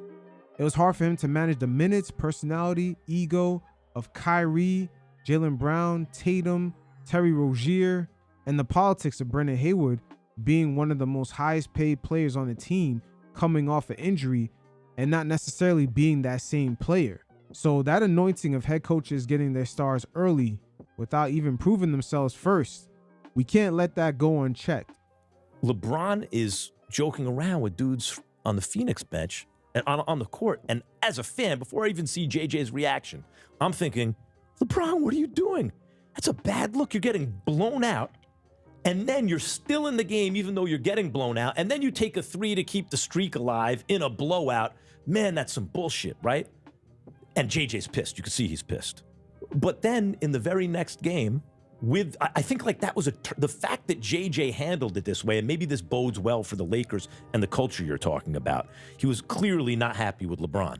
And the very next game, with the streak still on the line, LeBron makes the right basketball play and passes it to Hachimura. Yeah. And Hachimura buries the shot, and they win the game. And that seemed to be, and then LeBron balled out in his next game. And that seemed to me, you could maybe identify, if this works out for the Lakers and that they at least make a little run in the playoffs, however it ends up, you could identify that moment where JJ is establishing a culture even to LeBron James, and where LeBron makes amends, because it felt to me watching the Phoenix game that he was making amends for the previous game. Not the Phoenix game, the next game, where he's making amends and passing the ball and ending the streak by making the right play to Hachimura, almost to make up for his behavior in the previous game. Well, I don't know if it's to make up, because I don't think he needs to make up, but I know what you're saying. It's two things. JJ was pissed, right? But this guy had been in the league for 23 years. Yeah. He knows if he did something that wasn't right, but those two things aren't the most important thing in that situation. The most important thing in that situation is to be LeBron and be open-minded to do what? Allow yourself to be reprimanded. That's disciplined. Right. Good. Yeah. And now, the next game, you make which he got criticized for making that same play to Corver, to Daniel Marshall, to Mo Williams or whoever else, right, for many years. Same play. We can go back and look at the tape. Right. He didn't want to shoot it. Yeah. Yeah, same play. I mean, I thought the streak was a little overrated anyway. Then why is he taking a three at the end of a blowout if it's overrated? Because the optics don't look right, especially for a player who's not really going to necessarily retire after this season. It's really kind of crazy when you really think about it, because that stat with LeBron's streak, it really ages him. It really put things into proper perspective that we're watching a legendary player who is currently relevant because he is a star of the league, but at the same time, my man has completely aged out of the NBA. We talking about a streak of scoring more than 10 points a game. He's been so great that when you see shit like that, it's basically the beginning of a fall off. Why is he taking it? Seems like he didn't think it was. This is what it felt like, Rich. From where I'm sitting, you're the right guy to ask, but from where I'm sitting, it felt to me like LeBron realized after that, oh shit, I fucked up. Like he keeps a streak alive. That's whatever, but it's like this very long streak by shooting a three in a blowout at the end of a game. It felt intentional. And the very next game, you're telling me that calculus doesn't occur to him? He's not doing the calculation in his mind like, I gotta kind of... Well, listen, he could reprimand himself, of course. Right. Like I said, I wasn't watching that game. I didn't see that game.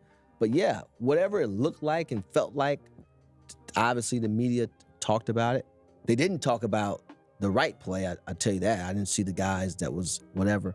But yeah, I think, look, those guys at that level, you know when you did something that probably you So is it coincidence that JJ does that? He makes the right play the next game, then he goes for what, 29 and whatever it was the other night? Yeah. In a win? I don't know if it's coincidence, but me personally, and he'll tell you this, I always like when he chooses efficiency over entertainment. Okay, explain. Efficient, focused basketball, forget about it. When did he choose? Well, first of all, before we even get to that, 2012. Let's back up for a second. Is JJ Redick, by disciplining him, could that be the germ that spreads and makes the Lakers a championship organization as opposed to an organization that's won championships? Yes, but you have to build on all of those things. Build on it. You build. How do you build? What's the next step? As they come up. Okay. As they, like every little thing, right? You have to start building these, just like you build a house. You pour the foundation. If you pour that right.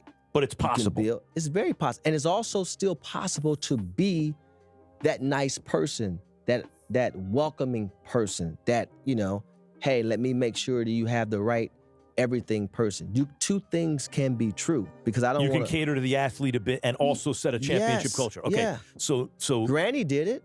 When you went to grandma's house, you can't just run all over jump on couches and all these different things. But you feel loved. You definitely feel loved, because guess what? You want grandma's house? If she knows what you wanted to eat and she may have cooked something else, she still made you what you wanted to eat. Mm-hmm. Yeah, but the grandparents spoil you a little bit. How long the Lakers been around? Long time. Right. So you should be spoiled. Okay, so now, so now you're getting to, so in order for that to happen and for LeBron to make the most of his ability with Luka running the show now, you're saying efficient LeBron versus the entertainer LeBron? No, what I'm saying is, yes, 75% efficient. You still need the showmanship. Was he a showman in Miami? Yeah, very much. Didn't you see him tackle the guy at halftime when he hit the half-court shot? But wasn't that an example of what you're talking about?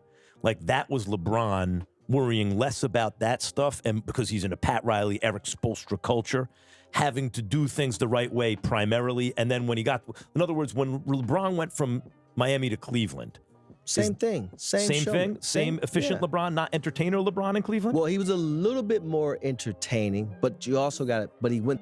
And he was a little bit more aware of his stats. Come on, Rich. Let's not front about that. 2014 was the beginning stages of what I like to call the analytically efficiency era. The current day NBA players are very well aware of their stats.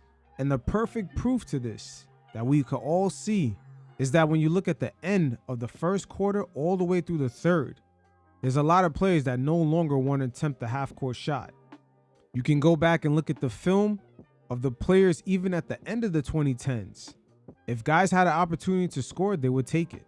Fast forward post 2014, guys are way more stat conscious because that could work in their favor or against them come contract negotiations. For LeBron's case, I wouldn't doubt if he's more conscious of it because he understands that people will bring this up when they use it as one of their talking points and making him the overall GOAT. Same efficient LeBron, not entertainer LeBron in Cleveland? Well, he was a little bit more entertaining, but you also got it. But he went there with 2 championships, so it was a different. But he's always, listen. You don't build the business and the brand and all those things and be the face of the league still. I mean, 20 years, for 20 plus years without being entertaining. Like there's a responsibility that comes with that. But when you say efficient LeBron, you're saying tilt more to that, to being what? Karl Malone plus? I'm saying square up to the basket, hand in the cookie jar versus lean, hand in the popcorn, and I'm saying that. I've seen him make both shots. You're older, you need to be more efficient. But I'm saying I've seen him make both shots. Yeah. I just like the one where you come off, you shoulder square, hand in the cookie jar. I like that one more. I agree. Yeah. Like if he would play, if he would be he would have 60,000 Luka's pick and roll partner and not do too much. And well, that's not on him. I mean, sitting in the corner is not going to do much. But yeah, I think, in order, like I personally don't think the Lakers are good enough to be contenders right now. Not right now. When you say contenders, what do you mean? I don't think they have enough to get to the Western Conference final. I don't think they have enough to get to really contend from that perspective. So OKC is in a. Damn, that's even with Luka, and you gotta wonder, Rich Paul being an agent, being a representation for certain clients, how is he able to go on a public platform and talk like this? There was even a point during the interview where he mentions one of his clients, Jalen Johnson of the Atlanta Hawks, that the Bucks should trade Giannis and try to get a player like him. Very interesting times for what Clutch Sports has been allowed to get away with in Adam Silver's NBA. A class by themselves. Very much They so. won 1 million games last year. They won the title. They have one loss and 23-1 now? Can't keep stopped up. counting. Right, so it's crazy. They're good. They're really good. And I always thought, even last year, it's like, wait, they're this good and they're going to get Chet Holmgren at a certain point? Like, that's a lot, right? Yeah. That's a lot.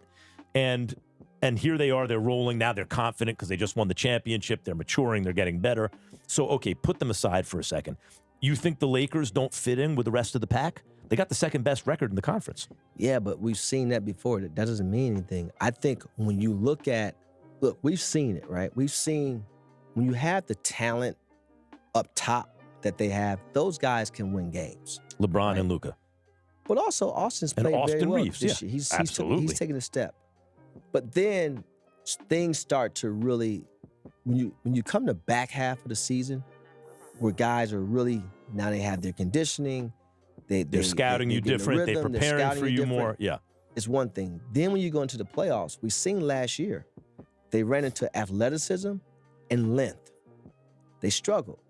So when you look at it now, athleticism, length, shooting, speed. right? Because now, can the Lakers play fast? I don't think so. And style of play. You can't, you know, that style of play is going to be very easy to guard But when you who get do to they the not playoffs. fit in with other than OKC? Well, I mean, Denver? Denver's, no. They're not a better team Houston? than Denver. Athletes. Yeah, Max, the Lakers are missing a lot of athleticism. The guys out there in the wings are just way too slow to guard anybody. That includes LeBron, Luka, and Austin Reeves. And it played out no further than the playoff series against the Minnesota Timberwolves. Anthony Edwards basically had his pick of the litter of who he was going to blow by. I think they fit in with look, ideally Austin Reeves, and who knows what happens by the playoffs, is Ginobili, right? In an ideal world, On a championship team, he's the killer sixth man, right? Yeah. But That's he's not paid, this. But he's paid as a starter. He's paid. I get it. Yeah. So it makes it harder. Yeah. Right. No, what I'm saying is Ginobili was paid as a starter. He just but in was a this sixth day man. and age, if you're paid the way he's about to get paid, But it's let me harder ask to this make you a question. sixth man. Going back to the championship organization versus an organization with championships. The Spurs. On the Spurs, he'd be the sixth man, right? Right. Especially back in the day. The Spurs made that decision. And you know what Ginobili did? Went he along with embraced it. Right. Right. And how many championships they win? 5. Yeah. It's those type of decisions to be made. Again, not getting enamored with all the other things. But I just don't, I think there's a couple things to be made, changes to be made in the short and the long. In the short, I'm putting LeBron as the screener because no offense to Ayton or Jackson Hayes, they're just not the decision maker coming out of the pick and roll. It makes it hard. If you have Luka and LeBron in those This is roles, what I'm saying. because Now- LeBron is overqualified for that role. But now all you need in that case, we've seen it, the guy in the dunker spot and then the guy in the short corner, if they make shots, then you're very tough to beat. Now, some teams may just... Come on, Rich. I can't let you get away with that. LeBron is not at the point in his career where he's going to be setting screens 24/7. And also, he's not willing to get down low. As big as he is, virtually bigger than everyone else that's out there on the court. As if he's 22 years old, knowing that he can't even blow by anybody. Just look up his layup and dunk attempts every single season. Some teams may just switch it, but it depends on who's guarding. You have to have 2 really good defenders on your team in order to just switch a LeBron and Luka pick and roll. So as currently constructed, you don't love the Lakers' chances? No. Is LeBron realistically a guy who could not be on the Lakers at the end of this year? No. He will be on the Lakers at the end of this year. Yeah, where's he going to go? Facts, there's no marketplace for him. With the way the new CBA is, a lot of these teams don't want to hit that second apron, and it's very difficult to move contracts like LeBron at $50 million, even though it's an expiring deal. Knowing this, you really got to wonder what kind of deal did the Lakers strike with Luka in order to make him extend? Because if you include last season, this season, and maybe even next year, they got to slowly reconstruct this whole thing, and it's wasting his prime years. I mean, New York comes to mind.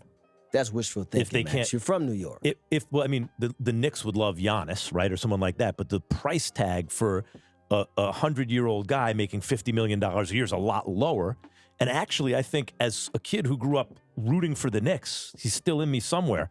You know, I don't think the Knicks can win a championship as currently constructed Does LeBron either. make the because Knicks Brunson's better? too small. Yes. Yeah. He would, of Yeah. course. But 29 other teams would say the same thing. But they don't have the assets or the need quite, or are in the position or are in the market that make. Or these teams have already hit the first or second apron into the tax. That's another part that doesn't get discussed too much. Some of these teams, depending on where they're at in the luxury tax, they're restricted on the kind of trades they can make. The dollar amount almost has to be exact to the T, and sometimes they're not even allowed to do 2-for-1 deals. Makes sense for LeBron. Like if the Knicks can't land a guy like Giannis, which let's see them do it. It's hard to do. Very hard to do. And they'd have to give up so much to get Giannis.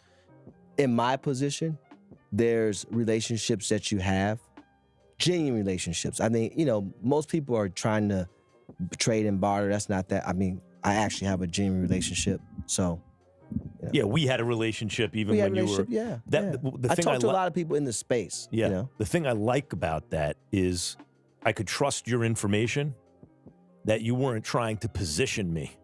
Like, you're an agent, you're looking out for your clients, but sometimes you're talking to someone and you better not run with it right away because you could get burnt. Yeah, You know, here's because my they're telling you stuff to position you. But I knew that would never be the case with you. You were just talking. No, if you have it, you have it. I just want you to have it right. Right. And the issue I have in today's, industry is everyone's looking for clickbait and everyone's looking just to say certain things. They don't have it right. Now, the perception is, oh, well, you this guy's agent. You're just gonna want to. No. If he screwed up, he screwed up. If he's getting traded, he's getting traded. Whatever the case may be, that's what it is. Right. But I just want you to have it right. And I also want you to say, okay, this is what I heard.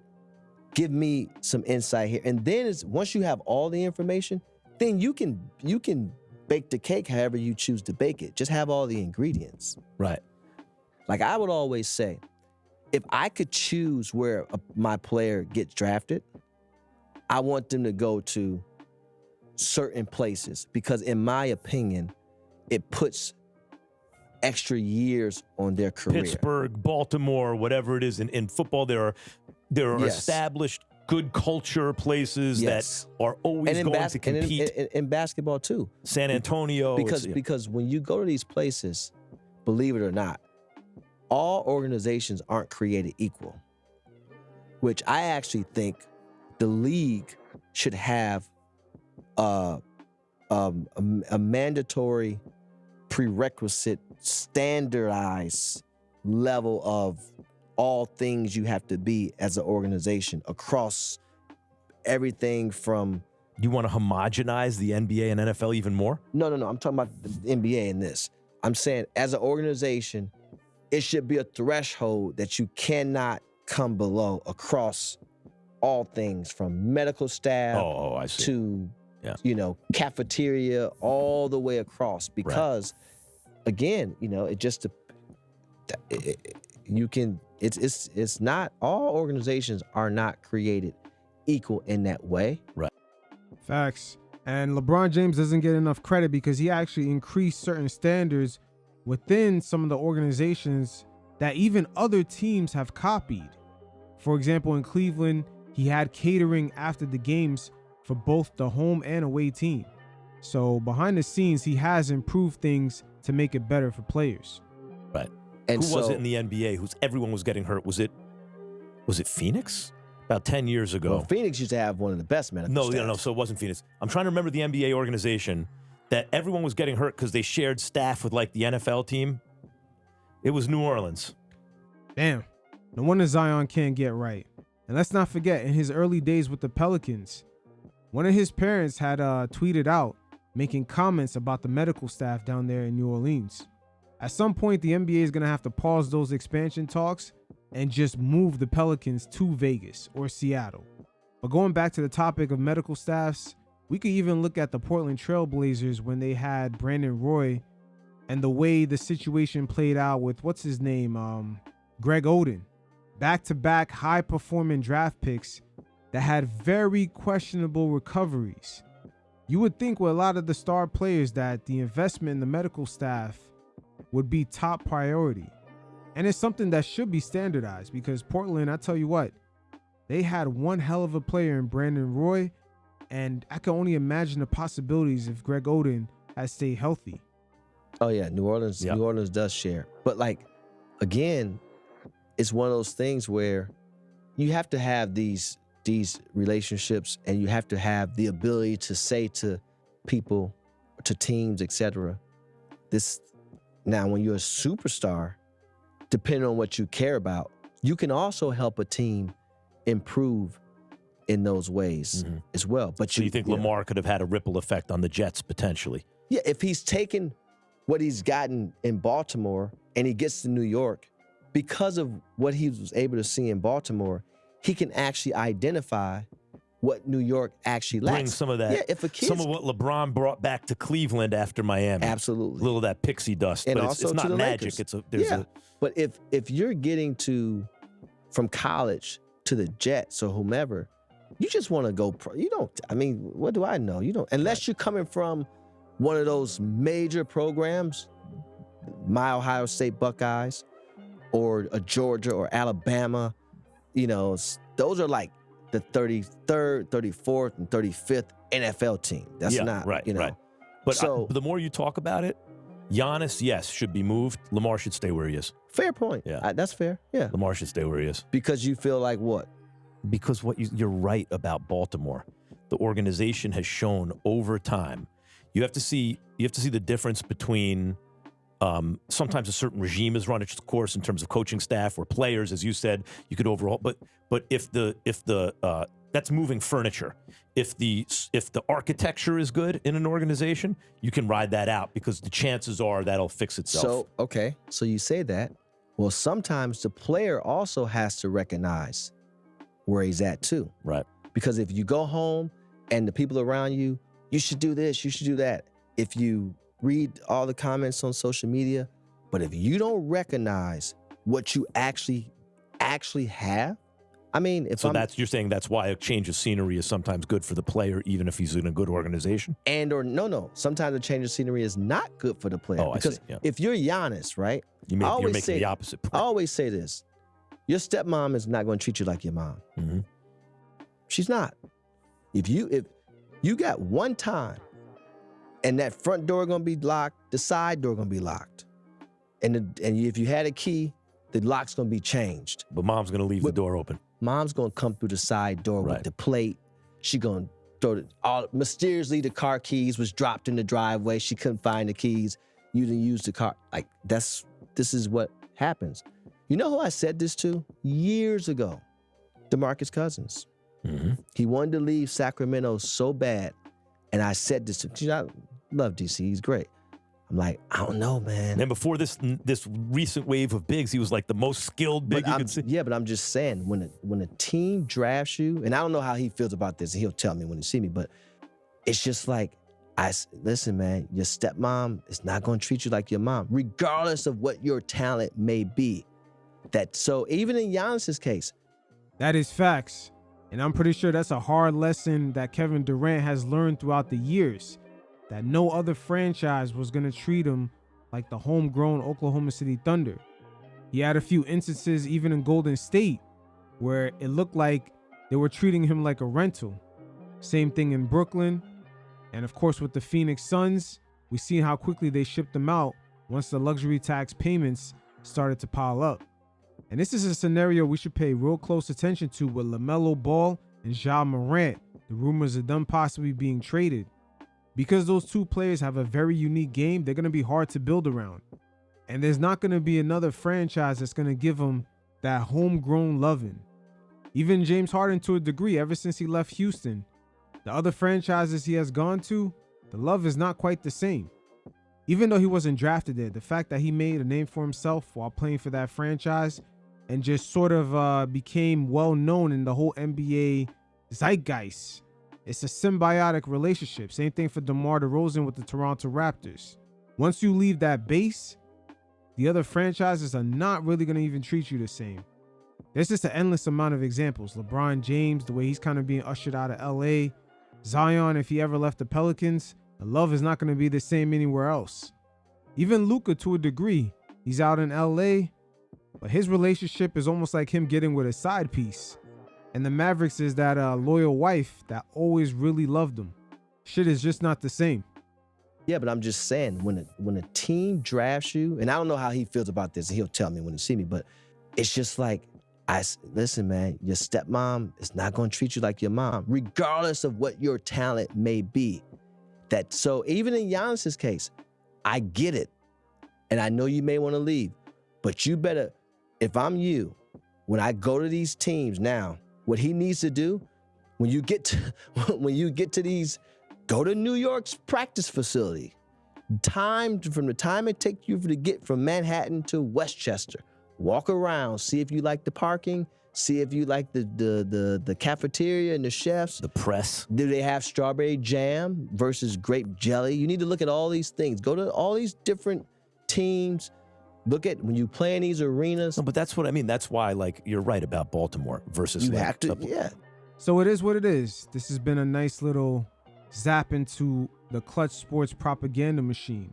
Rich Paul definitely has said a lot about the Lakers, Rob Pelinka, their franchise internally not necessarily having that championship aura that we all know the Lakers for. But hey, that's what makes LeBron the king.